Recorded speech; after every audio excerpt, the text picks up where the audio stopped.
Welcome back, everybody. We have a repeat offender today. I love it when authors come back to read more and more and more of their work. It just makes me fall in love with our community that much more. And I'm so happy. Today in the studio, we have Holly Ash reading for us again. Holly, welcome back. Thank you for having me back, Diana. Of course, you can come back as much as you like. Holly is an awesome author of science fiction books, and she read from the first in one of her other series last time, and now she's going to be reading from another series. She's so prolific. Just go out and find her books. You're going to love them. So Holly Ash is the author of the underwater science fiction series, The Journey Missions, and the eco-terrorism story, Cleansing Rain, which is the first in a new series. How many books is in that Cleansing Rain series? Cleansing Rain will just be 2. It's just a duology. Awesome. Holly has also worked for the last 15 years as an environmental engineer after receiving degrees in environmental science and English literature from Central Michigan University. Holly lives in Metro Detroit with her husband and 2 tiny people who constantly want her to do things for them, which fascinates me how you find writing time. So kudos to you. Today she's going to be reading from her science fiction novel, Crystal and Flint. It's been 300 years since humans arrived at Neophia. Neophia, is that right? Yep, Neophia. Neophia. I keep wanting to say Neophia. I'll allow it, however you want to say it. Okay, good. And the planet's intelligent species have not yet to agree on how much influence humans and their advanced technology should have on the planet. With the threat of war hanging in the air, Lieutenant Commander Crystal Wolf races to finish construction of the mega submarine Journey in order to calm political tensions on Neophia and cement her already stellar military career. I've read this book. This is an awesome story, and I'm so glad that you're coming back to read it out loud for me. Yeah. There's something really special about hearing an author read their own work out loud. And thank you. That's why I do this program, because I love people to read me stories. So thank you so much for coming back. And when you are ready, please take over the microphone and read aloud. Sure. So I'll be reading chapter 1 of Crystal and Flint today. So here we go. The air under the subfighter tasted stale. Crystal had spent the better part of an hour lying under the machine trying to figure out why the sub's thrusters kept shorting out at 68% of their maximum capacity. Her eyes stung as sweat rolled behind her safety glasses. She had contorted her body into an awkward position so that she could reach the central wiring unit deep in the ship's underside.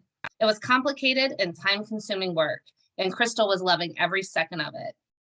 When her plans for the state-of-the-art mega submarine Journey had been accepted by the Lands and Waters of Neophia Military Advancement Division, and she was asked to oversee the build while receiving a promotion, she had jumped at the opportunity.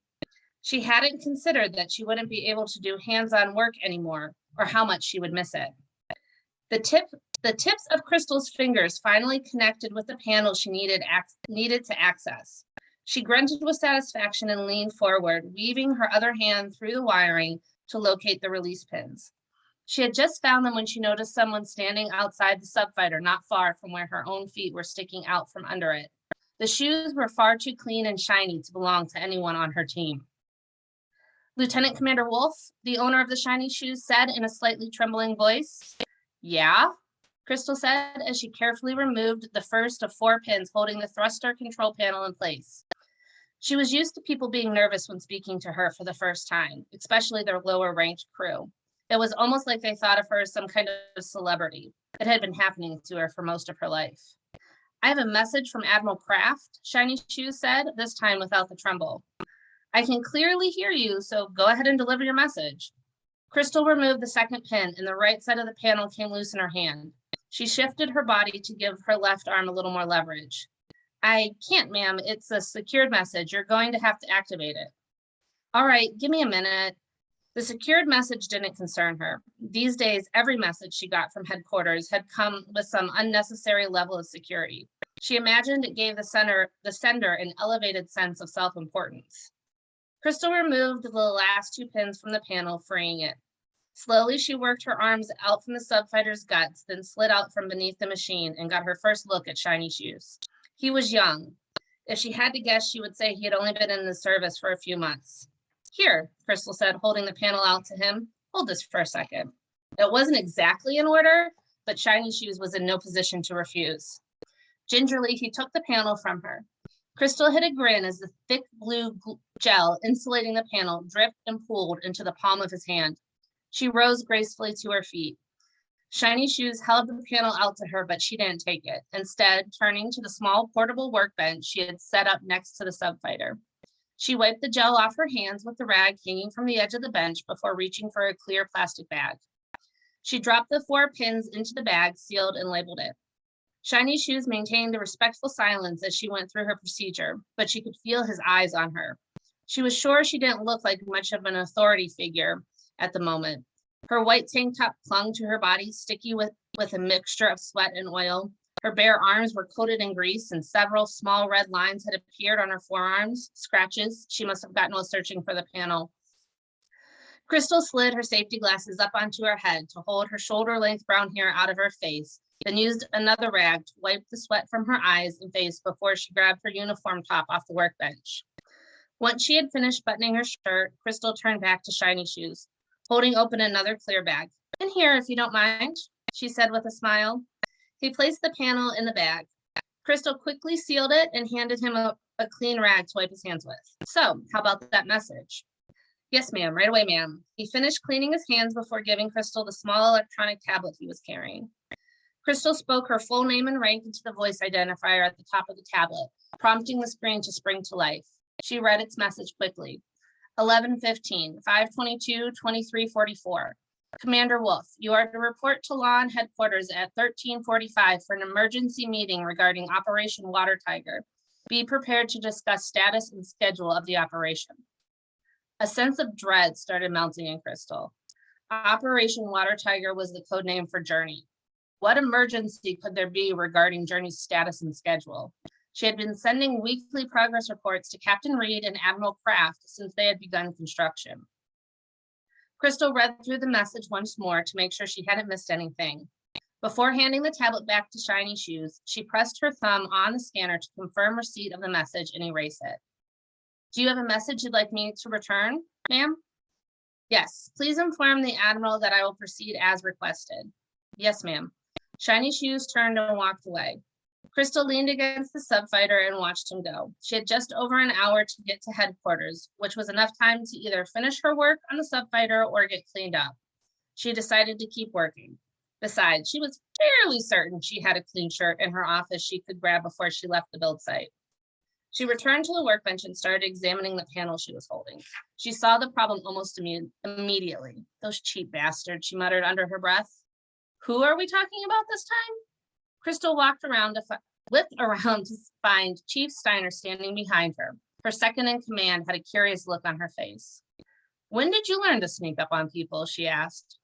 I must be spending too much time with you, Steiner said with a smile. Now there's a scary thought, Crystal said with a smile of her own. Did you figure out the problem with the thrusters? Steiner motioned towards the panel on the workbench. Yeah, the idiots who built these used a cheap substandard filament here and here, she said, pointing to the offending wires. The panel can't tolerate the energy surge we need to get the thrusters to full power. She sighed. I would be shocked if this is the only place they use this crap. I knew we should have built them in-house. How do you want us to fix it? We'll need to upgrade the filaments on this panel. I also want to do a scan of the whole ship and replace any substandard wiring we find. We can't have these ships shorting out during a fight. I won't put our people's lives at risk just to save a few cents on some wire, Crystal said, her frustration clear in her voice. On a lighter note, Steiner said, obviously attempting to squelch Crystal's anger, a cute guy was looking for you earlier. Did he find you? Seriously, Monica, he was a kid, Crystal said, finally turning away from the workbench. Steiner's eyebrows went up. I'm sure I can find someone more age appropriate for you, that is, if you want me to. Crystal rolled her eyes, like I have time to go on a date. You would if you ever took any time off. I can't afford to take any time off, Crystal said with a sigh. I can't even afford to have this argument with you. I have to finish my notes on the subfighter repair and then report to headquarters for a meeting. Is it another special ops meeting? No, I asked to be removed from the normal combat rotation once construction began on Journey. I'm sure it's nothing. Despite her words, Crystal couldn't keep the worry out of her voice. She was sure Steiner was picking up on it. Well, whatever it is, I'm sure you can handle it. Yeah, thanks. Listen, Crystal said, turning the conversation back to the subfighter. I'll have my repair notes finished in a few minutes. Can you have someone work on these 4 units? I want them done by the end of the day. No problem. Have fun with the higher ups. Steiner gave her a friendly nod, then headed towards the ship hands working on the other side of the bay. Crystal arrived at Law headquarters exactly 7 minutes before her meeting was scheduled to start, leaving her motorcycle helmet with the receptionist before heading to the military wing. After a quick retinal scan, she was granted access to proceed through the smoky steel doors and into the main hallway. The conference room was at the end of a long corridor that was lined with offices occupied by some of Law's highest ranking officials. Crystal walked confidently through the building, ignoring the globs of insulating gel she could feel hardening in her hair. When she opened the door, Crystal saw Commander Dwight already sitting at the conference table. This must be bad news if they pulled you into this emergency meeting too. Dwight's expression went from stoic to grinning. What happened to you? He asked, trying and failing to contain his amusement. His dark skin and bright smile were reflected in the glossy conference table as his laugh echoed through the room. It's really not that bad. Crystal strode to the back of the room and grabbed the metal pitcher of water, holding it up to see her own reflection. Her hair was pasted to her head with gel, and her forehead was smeared with dirt and oil. She ran her fingers through her hair in an attempt to break up some of the dried clumps and used a dampened napkin to try and rub some of the grime off her face. Unfortunately, although the fabric felt refreshingly cool against her skin, all she really managed to do was smear the dirt around more evenly. Her mirrored lips pursed into an involuntary sigh. That's about as good as it's going to get, she said aloud, especially when they call a meeting on such short notice. She set down the pitcher and took a seat next to Dwight. They gave you an hour and a half, he pointed out, still chuckling at her appearance. If they expect me to show up without oil in my hair, they need to give me a few days warning, and even then it's questionable. Your life must be so hard, Dwight teased. Finally, someone understands, Crystal said with an exaggerated wave of her hands. And how about you? Life behind a desk seems to be agreeing with you. Now Dwight was the one who sounded frustrated. Don't get me started. If I have to have one more conference call to discuss the merits of plate A over plate B, I might actually lose it. Aren't you glad you took the position of Journey's XO instead of captaining your own ship for the past 4 months? She said with a wiry grin. Don't remind me, Dwight said. She had liked Dwight the moment she met him. They hadn't worked together prior to him accepting the position of Journey's executive officer, but she had been aware of his reputation, mainly that he was on the fast track. Every rumor she had heard said he would make admiral within the next 5 years. Accepting the position on Journey had derailed all of that. Everyone had been shocked that he had chosen to make a lateral move instead of taking one of several promotions that had been offered to him. But within 5 minutes of meeting him, Crystal had known why. He didn't care about rising to the top as fast as he could. All he wanted to do was serve where he could do the most good, and that place was Journey. Crystal had been thrilled when Dwight accepted the XO position. She knew there was a lot she could learn from him. Besides, while she had been leading a combat team for the last few years, that was nothing compared to being third in command of a major vessel like Journey. With Reed and Dwight's guidance, there was a good chance she wouldn't make a complete fool out of herself. She nodded, still half smiling. Do you have any idea what this meeting's about? The message I got was pretty vague, even for Kraft. No idea. He lifted an eyebrow. I, of course, assumed that you had blown your budget and were behind schedule already. If you had bothered to read the progress updates I've been sending, you'd know we are a few weeks ahead of schedule. Crystal tried not to sound too proud of herself, but she couldn't help emphasizing ahead. This was the first build project she had managed. Some people had expected her to fail, she knew, but she refused to let that happen. The fact that she was a third of the way through construction and hadn't had any major issues was proof of her determination. Now that's what I like to hear. Admiral Kraft said as he entered the conference room with Captain Reed. Crystal and Dwight rose to their feet and stood at attention. As you were, Kraft waved them back down into their seats. Crystal tried to decipher the expression on Reed's face as he took a seat across from her. He gave her a warm smile, but she could see the concern in his soft brown eyes. Crystal and Reed had known each other for years, ever since Reed had been one of her teachers at the academy and had pushed for her to be allowed to take an accelerated program. He was the captain of the carrier she had been assigned to after graduation and was the one she had first approached with the concept drawings for Journey. Reed had stood by her and helped push to get the project approved. He was one of the few constants she had in her life. Commander Wolf, how is the build going? Kraft asked once everyone was seated. Like I was telling Commander Dwight, we are about 2 weeks ahead of schedule, she answered calmly, not letting her voice betray her anxiety. Everything has been progressing smoothly. Law's executive board has been very impressed with the reports you've been sending, Kraft said. That's why I asked you all to come in today. The board would like Commander Wolf to give a presentation about Journey at the annual summit meeting next month. Dwight gave Crystal a smile that she knew was genuine. Congratulations. Thank you. I would be happy to speak at the conference, Crystal lied.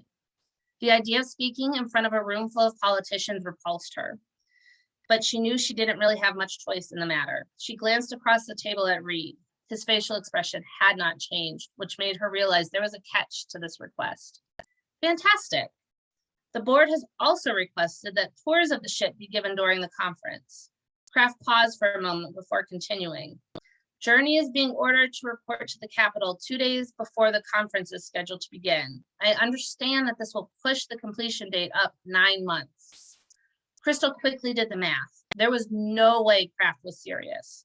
With all due respect, sir, she said, that's impossible. The ship's just a skeleton at this point. There's no way I can have her completed in 5 weeks. You'll have all of Law's resources at your disposal, Kraft offered. That did not ease her concerns. I'm going to need every skilled tradesperson and craftsman in Kincaron, she said immediately, and a hell of a lot more money. She could feel the panic beginning to set in. Sir, is it really that important to have the ship at the summit meeting? Dwight asked. Wouldn't it be better to wait and show her off once the build team has a chance to properly finish construction? The smile faded from Kraft's lips as he shook his head. It's critical that Laon has a strong showing at the summit meeting. Membership is dropping, and I don't have to tell you that we've seen an increase in instability across the planet over the last several months. Journey can swing things back in our favor. The last thing we need is more nations joining forces with Sharia. Crystal knew that Kraft was right. Within the last month alone, Sharia had laid claim to 3 unaffiliated regions. Laon had decided not to intervene, but Crystal suspected the regions had either fallen prey to President Rank's charm or a show of force. Given the harsh laws of his country, it was unlikely they had joined him willingly. That meant it was only a matter of time before Rank went after a Laon member nation, and once that started, Crystal feared the weaker members would fall like dominoes. There has to be another way to provide a sense of security to the planet without jeopardizing the integrity of Journey, Dwight said. Kraft removed his glasses and gently squeezed the bridge of his nose. Just focus on making the ship look nice, Kraft said firmly. The politicians won't know the difference. He stood. I'll leave you 3 to work out the details. Crystal felt helpless as she watched him leave. They can't be serious, she said, breaking the grim silence. She got to her feet and leaned against the back of her chair, feeling like she would jump out of her skin if she stayed seated a moment longer. I'm afraid they are, Reed said. Crystal took it as a bad sign that he hadn't spoken before now. It meant there was no hope of reversing the decision. You gotta love politicians. They would do anything to increase their membership, even if it means putting their new ship at risk, Dwight said, clearly frustrated. I tried to reason with them, Reed said, but the fact of the matter is we have orders to get Journey to the Capitol in 5 weeks. His voice was controlled, but Crystal could tell he wasn't happy about the order either. And it's up to us to figure out how to do it. Crystal felt everything she had been working for slipping away. Journey's appearance at this conference is going to be highly publicized, she pointed out. That's going to put us at a lot of risk. I agree, Reed said. You think someone might stop Journey from reaching the summit meeting? Dwight asked. I'm concerned that someone might try to put Journey out of commission altogether, Crystal said, her hands involuntarily clenching the chair. If we aren't prepared to confront them, her voice trailed off. Dwight's eyebrows shot up. Who would be crazy enough to attack Journey on her maiden voyage? There's no way they'd be able to get away with it. President Rank tops my list, Crystal said, her voice tense, followed closely by any number of anti-law and terrorist groups. Think of the honor and glory of bringing down the flagship of Lawn's peacekeeping mission. The hit to Lawn's reputation would be enough motivation. There'd be no coming back from that. So we forget what Kraft said, and instead we make sure the ship is combat ready, Reed said. I don't give a damn if the politicians have to jump over holes in the floor or if we have temporary lighting hanging everywhere. I want sonar, weapons, propulsion, communication, and life support at 100%. Consider everything else a luxury. I have to give her a haul first, Crystal said. Can you have her in the water by the end of next week? I'll give it everything I've got. At least Crystal knew that Reed was on her side. The rest of the crew should be arriving over the next few days, Reed said, turning towards Dwight. Focus your training on the bridge crew. I want them to function as if they've been working together for years. Send anyone not in training over to Wolf. I'm sure she can find something for them to do. And contact Dr. Emerson and have her give you a list of essential equipment she will need. Any questions? No, sir, Crystal and Dwight said in unison. Then let's get to it, Reed said as he stood and headed to the door. We have a couple of long weeks ahead of us. Crystal returned to the build site with a heavy heart. The familiar buzzing and humming of tools was starting to taper off as the end of the day approached. She knew the team was already starting to think about going home and spending the evening with their families or going out with friends. She dreaded telling them that despite all their hard work, now they would have to work even harder in order to meet Lon's ridiculous new deadline. Failure wasn't an option. Considering what Kraft had said, the peace and stability of the planet might depend on Journey being at the summit meeting. She wouldn't let her failure be the trigger for another war. She wasn't surprised to find Steiner at the desk when she entered the office trailer the two of them shared. Crystal went over to her own desk, plopped down in the chair, and put her face in her hands. So, how bad is it? Steiner asked. Bad. Crystal didn't move her hands as she spoke. Are they shutting us down? Worse. Crystal finally looked at Steiner. Her face radiated kindness and concern. Steiner had been by Crystal's side since the first day of construction, and her support and friendship gave Crystal the strength she needed to keep going each day. Crystal tried not to let frustration creep into her voice. I need you to gather everyone on the west lawn in 20 minutes, she said. Get anyone who's not here on a video call. I have an announcement to make. Of course, Steiner left the office without any further questions. Crystal sat at her desk, trying to gather her thoughts. She wasn't looking forward to addressing her team, even though she knew no one would argue or complain. They would take the challenge in stride, but the thought of all those eyes on her shook her to her core. She should be more comfortable with public speaking, given that she had spent most of her childhood in the spotlight. It wasn't easy being the only child of two of the planet's most celebrated war heroes. Every year on the anniversary of their death, and again on Peace Day, the media would be lining up for interviews. Her grandparents had obliged most years, dragging Crystal along for the show. They thought they were honoring their fallen son and his beloved wife. What they didn't realize was that every one of those events had reopened the fissures in their granddaughter's heart. It had become easier for Crystal to avoid the press once her grandparents had passed away. She spent a few minutes trying to organize the mess that had overtaken her desk, anything to distract herself. She couldn't go up on that stage with memories of her parents still in her mind. She didn't get up until she felt she had her emotions in check. The hum of voices reverberated across Crystal's skin as she approached the west lawn, but the sound died out almost instantly as she climbed the steps to the stage. 200 pairs of eyes looked back at her as she clutched the podium. Her mind instantly transported her back to the day of her parents' funeral, when she was asked to say goodbye to them in front of the hundreds of attendees present and the millions of people she knew were watching the live broadcast. She had been 7 years old. Crystal took a couple of deep breaths to push away the panic. Our orders have changed, she began, forcing herself to look at her team one person at a time. She had been working side by side with these people for months, so why should she have any issues talking to them now? Journey is now required to report to the Law On annual summit meeting being held in Epsonia 5 weeks from today, she continued. I understand that this is pushing Journey's completion date up by 9 months, and I have spent the day working with Captain Reed and Commander Dwight devising a new plan that we feel will best prepare Journey for her maiden voyage without sacrificing the quality or integrity of the ship. Crystal paused to take another deep breath, keeping her expression smooth and confident. I know we face a seemingly impossible challenge, but I have faith that we will not only meet expectations, we will surpass them. You have brought my dream to life with more pride and dedication than I would have thought possible. I feel honored to be part of this team. Another pause to make sure her voice was steady. So go home and enjoy your night off, she said, forcing a smile onto her face. Tomorrow we'll pass out new work assignments. Dismissed. Crystal turned and walked off the stage. Steiner was waiting for her at the bottom step. New work assignments? Don't worry about staying late tonight. I'll get them done, Crystal assured her. That will take you all night. Well, that's what I signed up for. This time the smile on her face was genuine. Long hours, hard work, lousy pay. Who wouldn't want to join the military? Sounds like fun. Count me in. Steiner blocked Crystal's path. Crystal knew Steiner wouldn't let her pass until she had accepted help. There's nothing I can do to convince you to go home? No, sorry.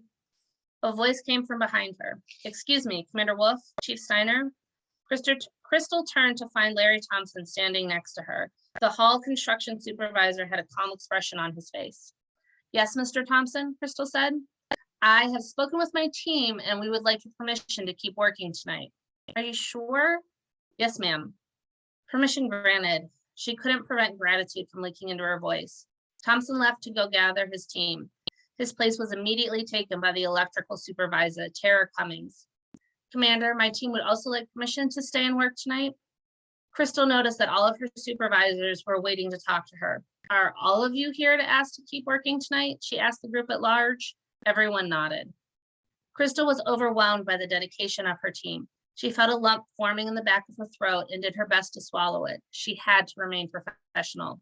All right, she said, but please stress to your teams that this is voluntary. Anyone who wants or needs to leave is encouraged to do so without any repercussions. The supervisors nodded solemnly and the crowd dispersed until Steiner was the only one left. Crystal gave a short nod. I guess I should give Marco a call. We're going to have a lot of hungry people to feed tonight. What about our budget? Steiner asked. Screw the budget. The brass up at headquarters is going to owe this team a lot more than dinner by the time we're done. Thank you very much. You're welcome. I love this book. This is such a great book. Thank you. And it's so different from the other series. So I want to make that real clear to listeners that the two storylines are completely different and super fun in their own way. Yes. So before we go, I want to know, what was your favorite part about writing Crystal and Flint? Crystal and Flint is the story that has been in my heart forever. It started as fan fiction for the 90s Sequest or 90s TV show Sequest, if anyone remembers that show. Sequest DSV, I think. Yes, it was. I love that show.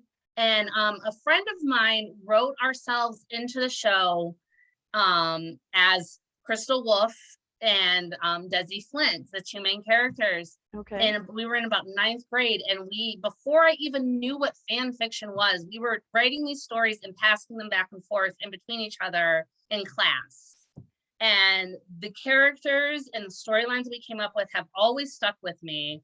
So as I got older and a much better writer, I hope, than what I was in 9th grade, I took those characters that have been with me forever and have grown up with me and gave them this world and their own submarine adventures to live in.